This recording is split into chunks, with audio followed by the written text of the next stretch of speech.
Rome wielded power over kings, countries, and people's minds for 1260 years. How was this possible? What were the circumstances that made it possible for the papal church to rise to such heights of power for such a long period of time?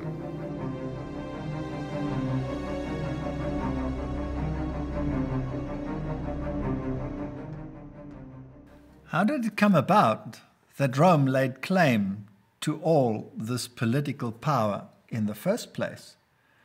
Because when we look at the formation of Christianity, the very beginnings, Jesus seems to have separated the powers. Jesus said, "Render unto Caesar what is due unto Caesar, and unto God what is due unto God." And he did not interfere in this political realm at all. And neither did any of his disciples. So how did it come about that the Bishop of Rome could lay claim to this political power? Well, it all happened in the early stages of the development of the system. The church fathers became more and more interested in political power than they were in ecclesiastical power. And Augustine wrote a compilation of documents that led to this way of thinking. One of his books was called The City of God. And in this philosophy, Augustine suggests that the Bishop of Rome should have also political power, and as one political system after the other should become subservient to the Bishop of Rome, so the kingdom of God would be expanded. And when all the nations of the world were subject to the Bishop of Rome, then the kingdom of God would have arrived on earth. As the church grew, so did its influence, and kings and emperors saw value in forming alliances with church leaders. This helped advance the ambitions of the church. Emperor Constantine helped the church toward its goals when he declared Christianity the state religion. He did still more when he involved himself in church affairs by calling the First Council of Bishops to meet in Nicaea in 325. The Nicene Creed, which came out of that conference, established a standard of religion by setting out the beliefs of Roman Christianity. And because of the involvement of the emperor, to disagree was to commit both heresy and treason. Thus, the way was paved for the Roman church system, which slipped into the power vacuum left at Rome when Constantine moved his capital to Constantinople just 5 years later. And as the Roman Empire began to crumble, the most visible reminder of the fading imperial power was the head of the state religion, the Bishop of Rome. So it was only natural that he should grow in religious and political stature. The invading Gothic tribes that ransacked the empire were Christianized and looked to the Bishop of Rome as the chief over all the churches. Nevertheless, the Goths held political control of Rome and Italy until they were defeated in 538. At the same time, the emperor removed Pope Silverius, a suspected Goth supporter, replacing him with one who would be loyal to him. In return, Justinian lent his support to the ambitions of the Roman Church.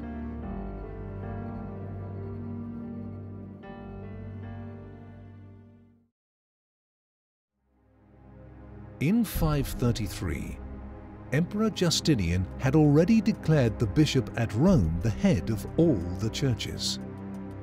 Being the imperial bishop further bolstered the Pope's claim to authority over all the Christian churches. Subsequent popes tightened their grip on ecclesiastical power until no one doubted their claim to authority over all the churches of Christendom. In 754, under threat of the Lombard invasion, Pope Stephen appealed to King Pippin of France for help. The two formed a long-standing alliance which endures to this day. Pippin defeated the Lombards and presented the keys of cities and territories in central Italy to the Pope. These were imperial states and not his to give. Nevertheless, the so-called donation gave the Pope his own sovereign territory, the start of the Papal States. In return, the Pope anointed and crowned Pippin and his two sons, one of whom was Charlemagne. Many other fake documents were produced that established the power of the Bishop of Rome. In 800, the Pope crowned Charlemagne Emperor of the Western Roman Empire, an illegal act which set Charlemagne against the emperor who ruled in Constantinople. But it also strongly connected the French kings with the Roman Church and invested the Pope and his successors with a great deal of influence over them. The next great step was to bring secular governments into submission. Over time, through Rome's involvement in church affairs in every nation, the Bishop of Rome and his underlings came to be seen as advisors to kings.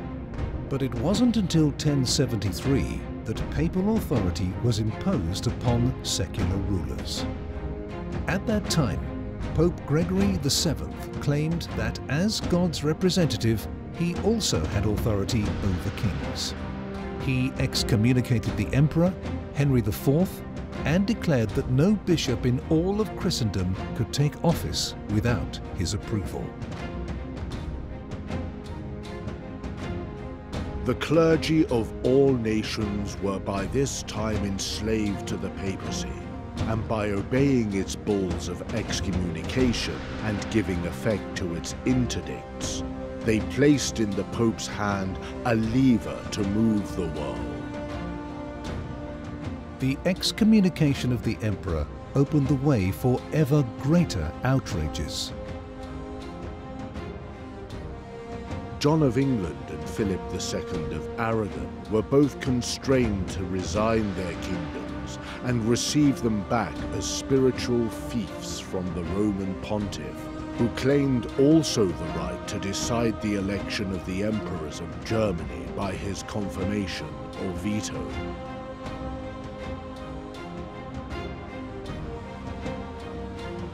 Unwittingly, by allowing Rome's overreach, the nations established Rome's power.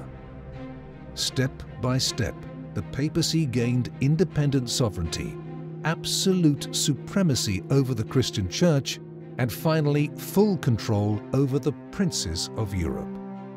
Europe, ruled by religious despots in the Dark Ages, was the outcome of Augustine's vision of a kingdom of God on earth. The Bible teaches a totally different doctrine. The Bible teaches that the kingdom is a spiritual kingdom and that it's not a kingdom of this world. And so the lines seem to have gotten crossed. And the idea that political power would lead to the expansion of the kingdom of God became the driving force behind the papal agenda. What was the result of this seeking after political prestige? The result was the Dark Ages. Coming September 1 on 80tv.watch, the long-awaited Conviction Series Episode 1. Watch for the exclusive premiere available on August 12th only on 80tv.watch. Are you a user yet?